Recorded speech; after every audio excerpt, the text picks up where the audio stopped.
Bien, Michel Serres se da a conocer no solo por Pulgarcita, sino además por un libro que nos muestra una especie de visión geográfica de nuestro tiempo.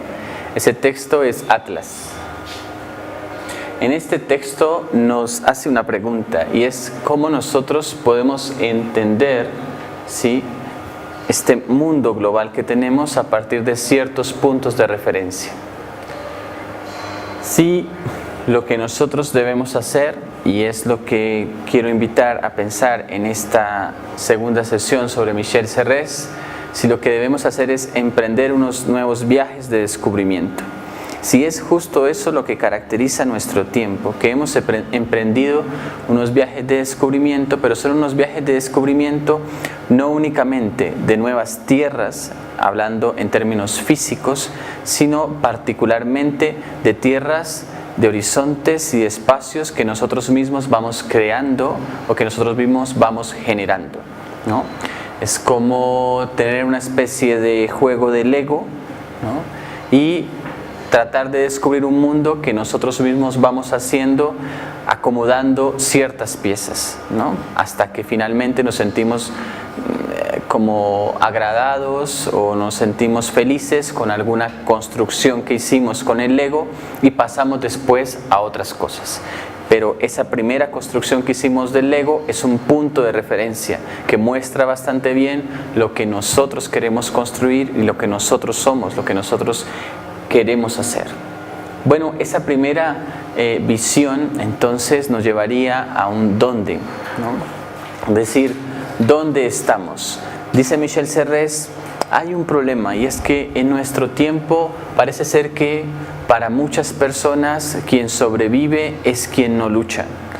Hay una especie de pesimismo, de desencanto frente a la vida, de creer que ahora hay como un resurgimiento, por ejemplo, del fanatismo religioso en muchos lugares y que ese fanatismo religioso pues es o hace parte de esta sentencia, es decir, de que quien sobrevive es el que no lucha, el que no cambia las cosas, el que no transforma las cosas. No quiero decir quien no lucha, el que no comete actos de violencia. De hecho, ese que piensa que sobrevive porque no lucha es el más violento, porque es el que menos desea que las cosas se transformen. Si nosotros pensamos que fuimos entonces una especie de animal político, ¿cómo podríamos ubicar ese hombre que durante mucho tiempo se percibió como animal político en un plano, en un mapa? El inicio de la cartografía y de por allá con Estrabón, que fue uno de los matemáticos y geógrafos más importantes de la antigüedad, ¿no?, de Alejandría, por allá en el siglo III, tiene un desarrollo bastante importante con los viajes de descubrimiento, pero sobre todo se fortalece la cartografía en el presente.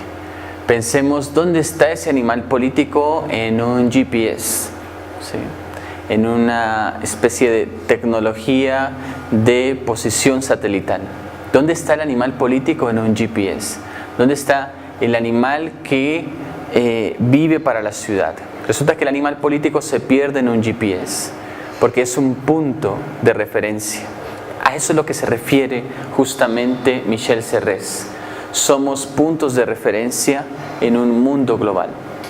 Pero no solo pensamos el tiempo, el dónde, ¿sí? Antes las personas decían, yo soy de tal lugar, yo soy de tal otro lugar. Ahora las personas dicen, bueno, ¿y no has ido a ningún otro sitio? ¿Sí? Siempre has vivido allí, siempre has estado allí. ¿Qué conoces del mundo? ¿Qué conoces de la vida? ¿Has salido de tu pueblo alguna vez? ¿No? Antes la gente se asustaba si alguien viajaba o se separaba del pueblo en el que había nacido. Casi que las personas tenían una especie de miedo o temor a morir fuera de la tierra en la que habían nacido, ¿no? Pero ahora es lo contrario. Ahora quien no se mueve, quien no viaja, justo por ese hecho de sabernos que solo somos un punto en un mundo global. Pero, ¿qué quiere decir esto?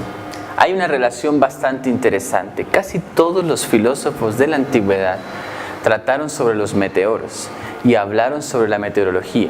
sobre el clima, el tiempo, la antropología natural, por ejemplo en la filosofía japonesa es muy importante, cómo el clima o las condiciones climáticas afectan nuestro temperamento, afectan nuestro carácter. Esa perspectiva climatológica de la naturaleza humana tiene que ver justamente con esto que nos dice o que nos invita a Serres a pensar, el tiempo del mundo. La filosofía ya nos habló de ese tiempo del mundo, que era un tiempo cíclico. La filosofía meteorológica no habló de ese tiempo del mundo. Pero ¿qué pasa en el tiempo del mundo cuando nosotros sabemos que tenemos una red de información que circula, ¿cierto?, por medios satelitales y que circula por fibra óptica esta red de información? ¿Qué pasa con el tiempo del mundo? Cuando vemos una imagen o cuando escuchamos la voz de alguien en el teléfono, nosotros sabemos que hay un tiempo que media, ¿verdad?, desde la voz que se emite, ¿verdad?, hasta la voz que se recibe. Ese tiempo de mediación nosotros lo hemos acortado. Los primeros sistemas de comunicación, la mediación o el tiempo de mediación era muy extenso, ¿no? Cuando se enviaba una comunicación, una carta, ¿cierto?, una misiva, en estos casos la comunicación se hacía muy extensa. El que la palabra me llegara, ¿sí?, era una cuestión a veces hasta de meses, ¿no?, en el caso de las cartas. Pero en el presente hemos hecho que ese tiempo se haga prácticamente instantáneo y que los puntos que en otro tiempo estuvieron separados en este mapa mundi, pues entonces ahora se acerque.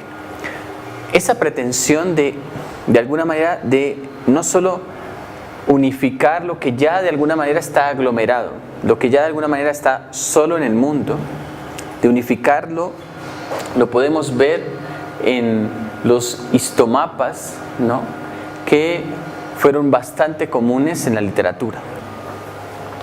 Nos muestran las civilizaciones más antiguas, cada línea representa, cada color representaría una de esas civilizaciones, de las más antiguas que tenemos noticia, y cómo evoluciona, cómo se da y cómo gana terreno, ¿sí? A medida que se ensancha es porque gana terreno o gana territorios, ¿sí?, a medida que se va ensanchando y después desciende. Por ejemplo, en este caso, creo, si no estoy mal, esta es Roma, ¿no?, que empieza siendo una pequeña ciudad, después se vuelve un gran imperio, dura varios siglos y después, bueno, se divide, como sabemos, y después continúa hasta el imperio bizantino, ¿no?, y así. Pero el imperio bizantino, que era el imperio romano de Oriente. Cada una de estas representaciones. El hecho de contener, por ejemplo, la historia de la evolución, todas estas son las especies que existen, o las especies que se han presentado, y aquí, como el hombre termina por poblar todo el mundo, por extenderse por todo el mundo, entonces justo lo que hacen en este histomapa de la evolución es mostrar cómo el hombre y la cultura humana finalmente termina dominando. Aquí habla de cómo surgieron las razas, bueno, las distintas etnias, las distintas culturas, y se presenta. ¿Qué nos muestran estos histomapas frente al Atlas? ¿Qué nos muestran este tipo de cosas? En nosotros ha existido siempre la pretensión de unir, de vincular, de aglomerar todos los valores o toda la comprensión de la historia en un solo momento, en un solo punto. Eso que se quiso hacer, ¿no?, de manera, bueno, apropiada o inapropiada, que se quiso hacer a través de los histomapas y a través de las enciclopedias, por ejemplo, y a través de otras formas de compilación de información, hoy día sería prácticamente imposible. Pero ¿qué es lo que nosotros hacemos frente a esto? ¿Qué es lo que dice Michel Serres frente a esta postura? Es simplemente que ese dónde de los mapas, bueno, ahora se me fue. Espérenme un segundo. Dice Michel Serres que ese dónde, ¿sí?, simplemente se da en una serie de planos en el mundo en que nosotros vivimos. ¿Qué quiere decir esto? Que nosotros tenemos formas a través de las cuales operamos en nuestra vida normal, en nuestra vida común y corriente. Es decir, tenemos rutinas entre nuestra casa, nuestro hogar, el lugar de trabajo, ¿sí? Tenemos rutinas entre por ejemplo, ejemplo, los centros comerciales que más visitamos o los lugares de diversión que más visitamos, y siempre establecemos ese tipo de planos, ¿sí? O sea, hay planos apropiados para nuestra vida, pero también hay planos o hay órdenes distintos de nuestra vida que tienen que ver con la manera como nos interrelacionamos en un mundo global. Ese segundo plano es un plano que le dejamos a la incertidumbre, es un plano infinito y es un plano que lo dejamos abierto. Por eso, justamente, el nuevo mapa mundi es un mapa mundi que tiene que ver con la red de información. Es un mapa mundi que se da en un mundo de interrelación. Hay un proyecto bastante interesante que se está haciendo ahora que, bueno, desde hace unos 5 años hacia acá, pero que ahora empieza a tener difusión, que se llama es una especie de proyecto también como de gran historia, y este proyecto de gran historia muestra cómo lo que ha evolucionado en nosotros es la manera de aprender de manera colectiva, ¿sí? Y es lo que nosotros hemos hecho. Es decir, lo que ha transformado este mundo y lo que ha generado un nuevo atlas no es lo que nosotros hemos descubierto físicamente, sino lo que ha ampliado este mundo, lo que ha ampliado las fronteras de este mundo es el aprendizaje colectivo. La manera como aprendemos colectivamente o como colectivamente generamos ideas de las cosas.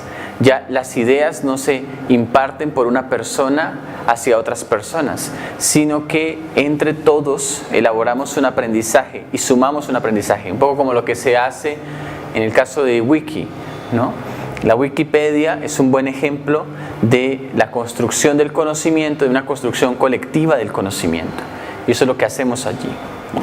Entonces, claro, ¿qué pasa en el caso de la filosofía? ¿Qué pasa en el caso del pensamiento?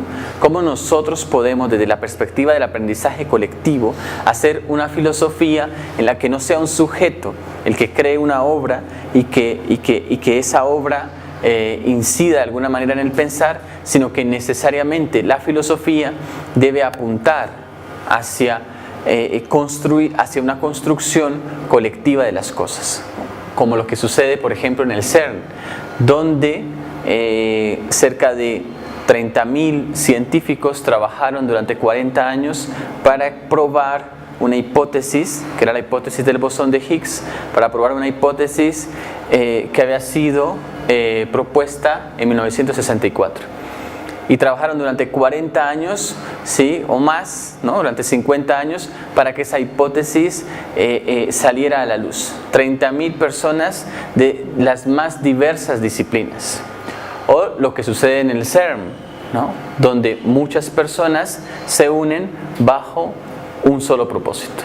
Entonces, esa forma de funcionar colectivamente, el crear nuevas formas de funcionamiento colectivo, justo por eso el tránsito que veíamos en la anterior sesión, el tránsito a una sociedad del pensar. ¿Por qué una sociedad del pensar? Porque es una sociedad que nosotros construimos de manera conjunta. No se piensa, ¿sí?, si no se está con otra persona. No se piensa si no hay un desafío, ¿sí?, frente a la misma comunidad. Cuando no se piensa y se está en la comunidad, ¿qué se hace? Se sigue simplemente un patrón. Y entonces, claro, no hay allí un comportamiento, una actitud inteligente, sino simplemente una conducta que se sigue o una conducta que se desarrolla y se perfecciona a través del tiempo. Bueno, muchas gracias.